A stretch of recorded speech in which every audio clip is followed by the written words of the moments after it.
It was in early November of 1997 that a series of very strange sessions led a child psychologist in Maine to contact the authorities.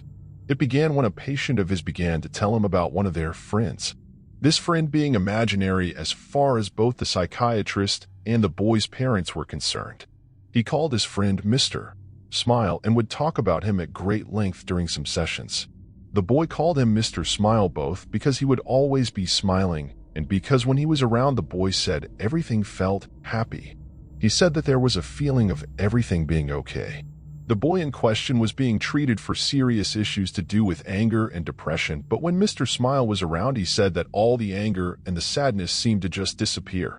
He said that Mr. Smile wouldn't speak, but rather just stand there, at the foot of his bed. He smelled like candy floss, and just by being there, he made the boy feel calm and safe. The psychiatrist assumed this imaginary friend was some sort of coping mechanism the boy had developed to deal with the problems at home that had led to his violent temper, and thought nothing much of it. Until another patient, a girl of about 9 years old, also began talking about her imaginary friend Mr. Smile. And then a boy of 7. And then a boy of 12. And then a girl of 11. All in all, close to 15 separate patients all began to talk to him about Mr. Smile. The first few he put down to coincidence. After all, many children have imaginary friends, and the name and description of Mr. Smile were just generic enough that it didn't concern him too much at first. But as more and more of his patients told him about Mr. Smile, he began to grow concerned. He asked for more details. Every single one of them described him the same way, using the exact same words. Now there was no way that all of these children could be in contact with each other. 5 of them, for instance, were currently being homeschooled, and according to their parents when he spoke to them, never really even left the house, except when it was to accompany them on shopping trips and the like. There was no way that every single one of these kids could have rehearsed or prepared their statements together, which led into a deeply disturbing conclusion. He spoke privately with each of the children's parents one at a time.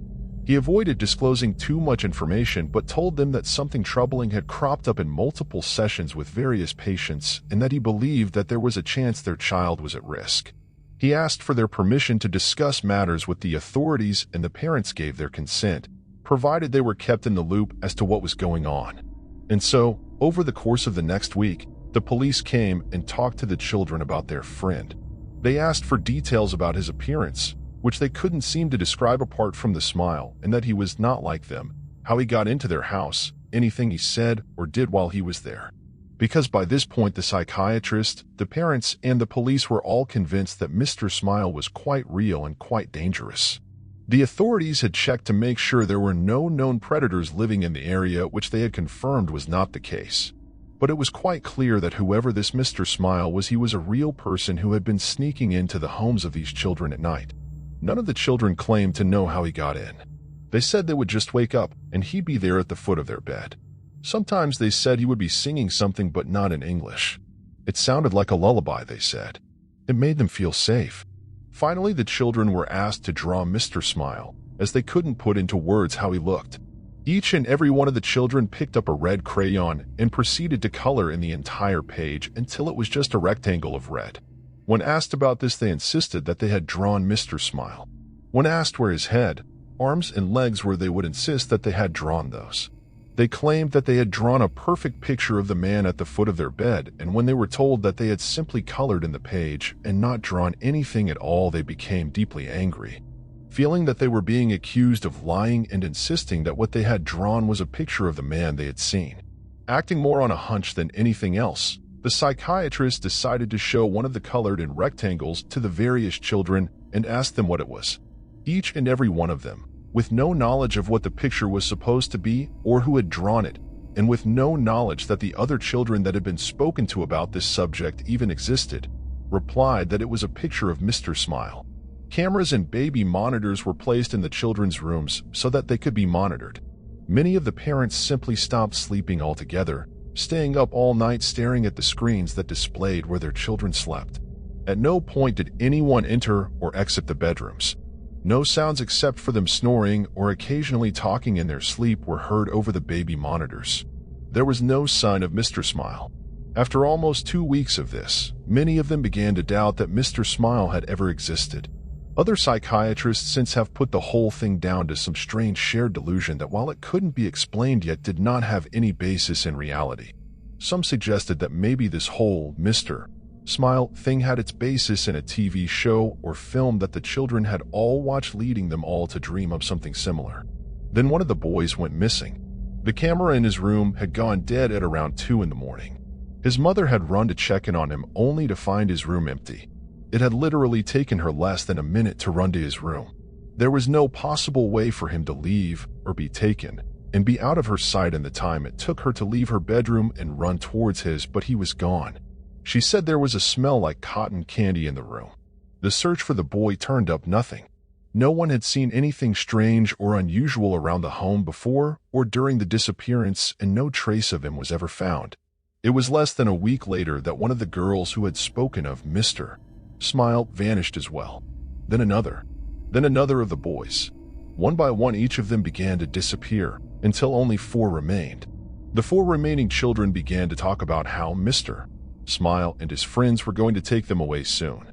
When asked about these friends, they talked about how Mr. Smile lived with the other smiling men in the happy place and that he would take them there soon. They said that there were lots of people there already and that in the happy place everything was beautiful. They said that they knew about it because Mr. Smile talked to them in their heads because he couldn't talk like other people did, and that he would show them pictures in their heads of the place they were going. Things began to get increasingly disturbing. After a few weeks, the children began complaining of headaches and nausea. Their schools reported that they had begun to suffer hallucinations, and 2 of them started complaining that they didn't like the place that Mr.Smile was showing them anymore. One began screaming for half an hour, acting as if they were having a fit and screaming for the colors to stop, that the colors were horrible and that they needed them to go away. One of the children claimed that Mr. Smile was talking to them in their head all the time now and was telling them things, terrible things, but that they couldn't talk about it, that they mustn't because then their parents would know about the terrible things too. The psychiatrist asked them to write down what Mr. Smile was saying, promising that he would show it to no one, managing to gain the trust of one of the boys enough that he agreed. The contents of the book are known only to him and the authorities, but whenever anyone involved has been asked about it, they just get real quiet and quickly find an excuse to change the subject. The children stopped sleeping.